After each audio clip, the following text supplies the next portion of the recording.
आप सभी का स्वागत है जनता टीवी पर। आपके साथ मैं हूं दुर्गा शर्मा। आप देख रहे हैं बिहार एक्सप्रेस बुलेटिन। खबरों पर नजर डालेंगे फटाफट अंदाज में।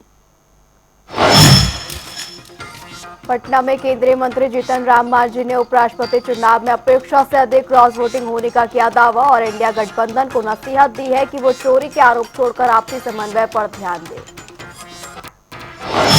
इतने पर तो लोग तो कहवे करते हैं कि चोरी की बात होती है, लेकिन ये समझिए कि हमारा जितना भी वोटर थे सब हम लोगों को वोट दिए जितना हमारा उम्मीद था। हमारे उम्मीद से ज़्यादा हुआ, उन लोगों का क्रॉस हुआ है।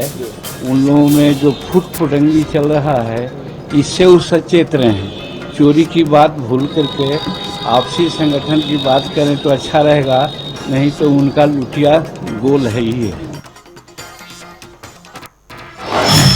दरभंगा में बिहार को मिला बड़ा तोहफा। बीजेपी अध्यक्ष दिलीप जायसवाल ने दी जानकारी। कहा केंद्र सरकार ने सड़क निर्माण के लिए 4,447 करोड़ और 177 kilometre double lane railway track के लिए 8,000 करोड़ को दी मंजूरी। बिहार को आज केंद्र सरकार ने दो बड़ा तोहफा दिया है और श्री नरेंद्र मोदी जी के नेतृत्व में जो दो बड़ा तोहफा मिला है, एक सड़क मार्ग के लिए, एक रेल मार्ग के लिए। सड़क मार्ग में बिहार में Buxar Bhagalpur expressway high speed में चलने के लिए कॉरिडोर बनाने के लिए 4 लेन ग्रीनफील्ड मोकामा से मुंगेर तक एक्सप्रेसवे बनेगा, यानी करीब 8,000 करोड़ रुपया की लागत से सड़क और रेल मार्ग का तोहफा नरेंद्र मोदी जी के नेतृत्व की सरकार ने आज बिहार को दिया है। वहीं बीजेपी अध्यक्ष दिलीप जायसवाल ने महिला सशक्तिकरण पर दिया बयान। बोले प्रधानमंत्री मोदी और मुख्यमंत्री नीतीश कुमार के नेतृत्व में महिला सशक्तिकरण को लेकर किया गया काफी काम।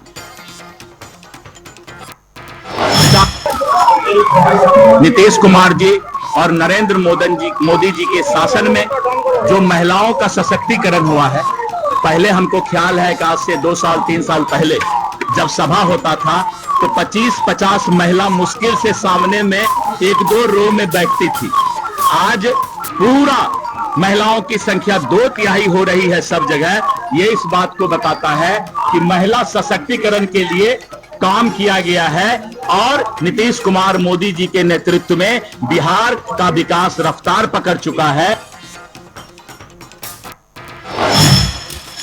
पटना में नेता प्रतिपक्ष तेजस्वी यादव ने एसआईआर को लेकर दिया बयान। कहा हम कोर्ट को धन्यवाद करते हैं क्योंकि अब एसआईआर कहीं भी होगा तो आधार कार्ड को मान्यता दी जाएगी। कोई भी आधार कार्ड दिखाकर वोटर बन सकता है। न्यायालय को धन्यवाद देना पड़ेगा कि अब एसआईआर कहीं भी होगी तो आधार कार्ड एज अ डॉक्यूमेंट बन गया है। कोई भी अब आधार कार्ड दे करके अपना वोटर बन सकता है। ये तो बड़ी जीत हुई है।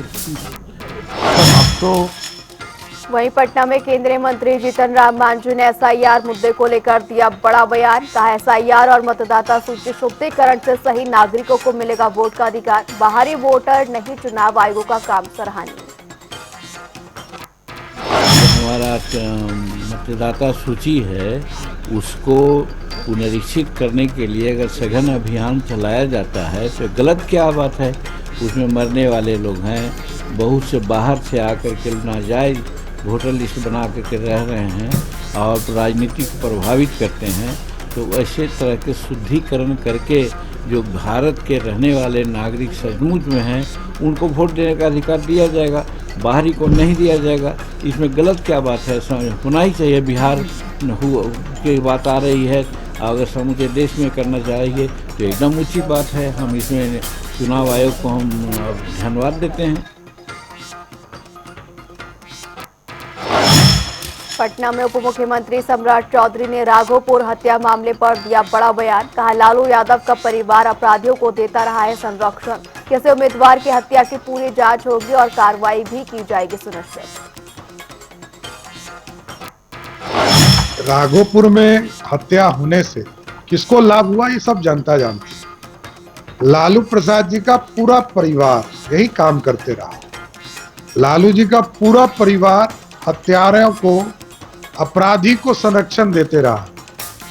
और मैं पूर्ण रूप से स्पष्ट तौर पर कहता हूं कि राघोपुर में यदि राघोपुर से जुड़ा हुआ कोई कैंडिडेट की हत्या हो, इसकी पूर्ण जांच होगी और इस पर कार्रवाई होगी। वहीं उप मुख्यमंत्री सम्राट चौधरी ने आगे कहा कि अपराधियों को पकड़ने का काम कर रही है हमारी एनडीए सरकार। यदि कोई व्यक्ति भ्रष्टाचार कर रहा है तो उसे नीतीश कुमार की सरकार पकड़ रही है, ये लालू यादव की सरकार नहीं है। अपराधी ये हमारी सरकार पकड़ रही है, उनकी सरकार नहीं पकड़ रही है। यदि कोई व्यक्ति भ्रष्टाचार कर रहा है तो वो नीतीश कुमार की सरकार पकड़ रही है।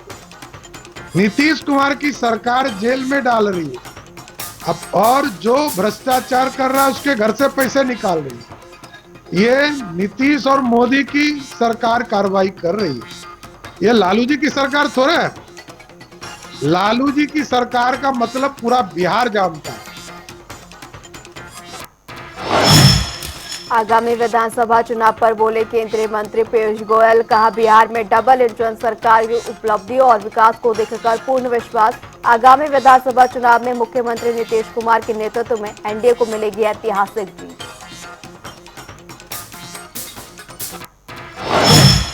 और मुझे पूरा विश्वास है ये जो प्रगति, ये जो विकास बिहार देख रहा है, महसूस कर रहा है, उसका लाभ ले रहा है, उसको देखते हुए आगे आने वाले विधानसभा चुनाव में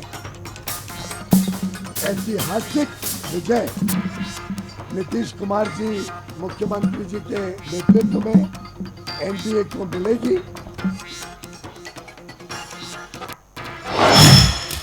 सासाराम में पंचायती राज मंत्री केदार प्रसाद गुप्ता ने की रोहतास और कैमूर में योजनाओं की समीक्षा। कहा मुख्यमंत्री नीतीश कुमार, डिप्टी सीएम सम्राट चौधरी और विजय सिन्हा गांव-गांव तक विकास की रोशनी पहुंचाने के लिए संकल्प है। ये मुख्यमंत्री जी श्री नीतीश कुमार जी और माननीय उप मुख्यमंत्री सम्राट चौधरी जी, विजय सिन्हा जी, इन लोग का संकल्प है कि पंचायत के अंतिम व्यक्ति तक विकास की रोशनी पहुँचे और इसके लिए लगातार पंचायती राज विभाग काम कर रही है और कृत संकल्पित है।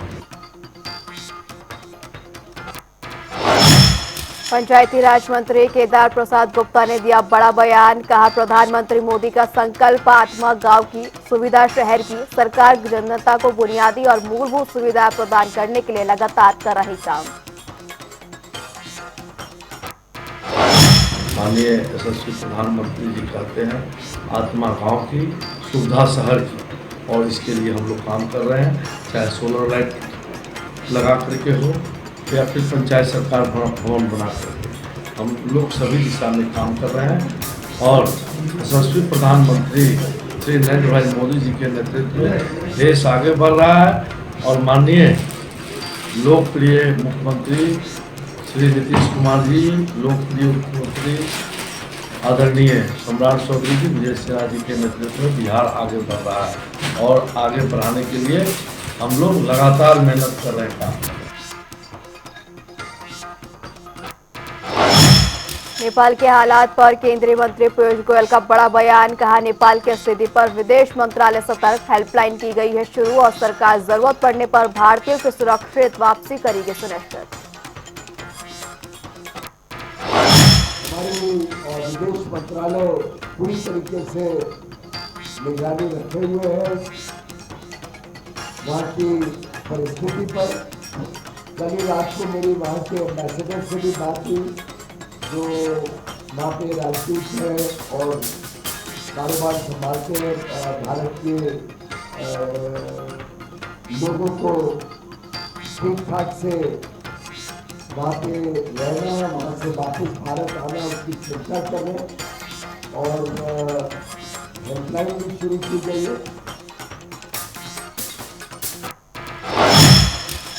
महाराजगंज में बीजेपी सांसद जनार्दन सिंह सिग्रीवाल का बड़ा बयान। कहा एनडीए के उपराष्ट्रपति चुनाव जीत साबित करती है कि विपक्ष खंड खंड हो गया है। नए उपराष्ट्रपति से आशा है कि देशहित की भावना पर बनी रहे। फंड हो गया। भारतीय जनता पार्टी और एनडीए के हमारे जो प्रत्याशी जो आज पे राष्ट्रपति के लिए निर्वाचित हुए हैं 452 वोट प्राप्त किए हैं। 771 वोट पूरे थे, उसमें 767 वोट पोल हुए, 15 रिजेक्ट हुए। बहुत सारे ऐसे जो हैं जैसे बीजू जनता दल वह बाइकाट कर दिया, वहाँ पे उनका समर्थन माने उनका गोपनीय समर्थन ही कहेंगे, आप उन्होंने बाइकाट कर दिया जो विपक्ष में थे। तो विपक्ष का माने पोल खुल गया। बेगूसराय में केंद्रीय मंत्री गिरिराज सिंह ने तेजस्वी और लालू पर कसा तंज। कहा, तेजस्वी यादव को याद आता है लालू यादव का जंगल राज। नीतीश कुमार पर आज तक भ्रष्टाचार का आरोप लगाया, झूठ से सच नहीं छुपेगा। ये उखड़ी चढ़ करके बराबर होना चाहते हैं, गांव की कहावत। इनको अपने पिताजी की याद आती, जो लालू जी के राज में होता था। अरे नीतीश कुमार 20 साल से मुख्यमंत्री हैं, कोई माय का लाल आज तक न भ्रष्टाचार में कोई चारा घोटाला जैसे भ्रष्टाचार का आरोप लगा, अन्य नौकरी देने के बाद जमीन लेने का आरोप लगा।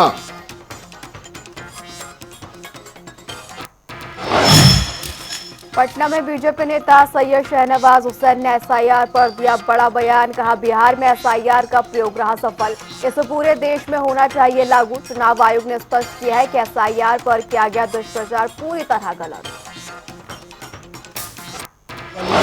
ये एसआईआर का जो प्रयोग है बिहार में सफल रहा है, और एसआईआर तो पूरे देश में ही होना चाहिए, शुरू से हम सब की राय है। और चुनाव आयोग इसको पूरे देश में कर रहा है, ये एक अच्छा संदेश है। इसमें किसी को परेशानी होने वाली नहीं है, बल्कि जो वोट का वेरिफिकेशन है, जो वोट का रिवीजन होगा वो सही वक्त पे हो जाएगा। और इसको लेकर जो जितने भी कन्फ्यूज़न थे वो सब दूर हो चुके हैं। चुनाव आयोग ने पहले ही कहा है कि एसआईआर के बारे में जो दुष्प्रचार किया गया वो गलत था। वहीं केंद्रीय मंत्री पीयूष गोयल ने जीएसटी को लेकर दी प्रतिक्रिया। बोले, जीएसटी में बहुत बड़ा बदलाव कर लगभग रोजमर्रा के हर वस्तु को सस्ता करने का काम केंद्र और राज्य सरकार ने किया। जीएसटी बहुत बड़ा बदलाव कर लगभग रोजमर्रा की हर वस्तु को सस्ता करने का काम केंद्र और राज्य सरकार ने किया है। ऐसा कोई चीज नहीं है जो हमें सुबह से रात तक लगे। सुबह हमारे को मंजन टूथपेस्ट लगे, बाल में तेल लगे, कपड़े, घड़ी, जूते, इन सभी चीजों को भी सस्ता करके एक लोगों के जीवन में नई उमंग, अच्छी चीजों के लिए उत्साह।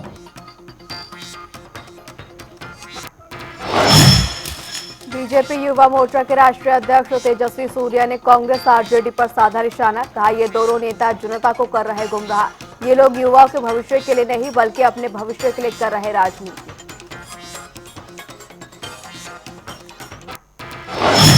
यहाँ गोपालगंज लालू जी और तेजस्वी यादव के गृह जिला, सालों तक शासन करने के बाद भी गोपालगंज आज भी पिछड़ा।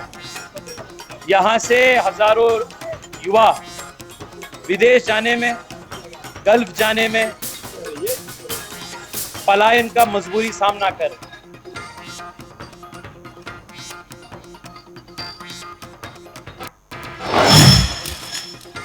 पटना में बिहार कांग्रेस प्रभारी कृष्ण अल्लावरू का बड़ा बयान। कहा, सीट शेयरिंग पर चर्चाएं सही दिशा में लगातार हो रही हैं बैठकें, जल्दी गठबंधन में सकारात्मक नतीजे आने की उम्मीद।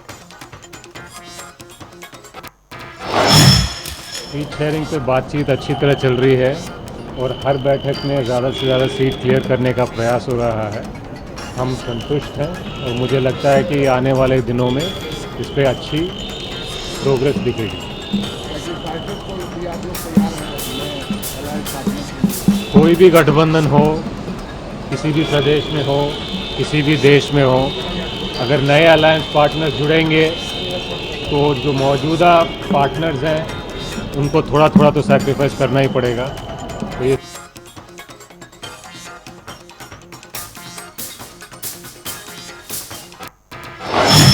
मतदाता जागरूकता रैली का किया गया आयोजन। कार्यक्रम में जिलाधिकारी ने स्कूली बच्चों संग साइकिल चलाकर मतदाताओं को चुनाव में बढ़ चढ़कर हिस्सा लेने का दिया संदेश। जमुई में पोस्टमार्टम रिपोर्ट पेंडिंग पर हंगामा। परिजनों ने डॉक्टर पर पैसे मांगने और रिपोर्ट में गड़बड़ी का लगाया आरोप। सिविल सर्जन से की शिकायत। स्पेशल विजिलेंस यूनिट टीम ने की छापेमारी। आय से अधिक संपत्ति मामले में डीईओ वीरेंद्र नारायण पर केस दर्ज किया गया। स्पेशल विजिलेंस की पटना समेत 3 जगहों पर छापेमारी। आरजेडी नेता राजकुमार उर्फ आला राय को बदमाशों ने मारी गोली। अस्पताल में इलाज के दौरान हुई मौत। सूचना मिलने पर पहुंची पुलिस। मामले की तफ्तीश में जुटी पुलिस। गोपालगंज में कीचड़ के विवाद पर 2 पक्षों में जमकर मारपीट। झड़प में 3 लोग घायल हुए। मारपीट का वीडियो अब सोशल मीडिया पर वायरल। थाने में सुलह का किया गया दावा। सिवान के भोतपुरा गांव में ग्रामीणों ने शराब तस्कर को पकड़ा रंगे हाथों। पुलिस को सौंपा गया। लंबे समय से कर रहा था देसी विदेशी शराब की तस्करी। चेतावनी के बाद भी नहीं रुक रहा था धंधा। नेपाल में भ्रष्टाचार विरोधी हिंसा से जल उठा विराटनगर। हाईकोर्ट सरकारी दफ्तरों में आगजनी। जोगबनी बॉर्डर किया गया बंद। डीएम एसपी के हालातों पर नजर। भारतीयों की मदद के लिए दूतावास ने जारी किया हेल्पलाइन नंबर। नेपाल में फंसे बिहार के 7 युवक। लोअर मकवानपुर में शरण के लिए गए युवक। फिलहाल 3 युवकों को नहीं चल सका कुछ भी पता। छपरा में जॉब दिलाने के नाम पर परसा से हैदराबाद ले जाकर छात्रों का उत्पीड़न। संस्थान निदेशक पर धोखाधड़ी और धमकी का आरोप। पीड़ितों की शिकायत पर पुलिस ने शुरू की जांच।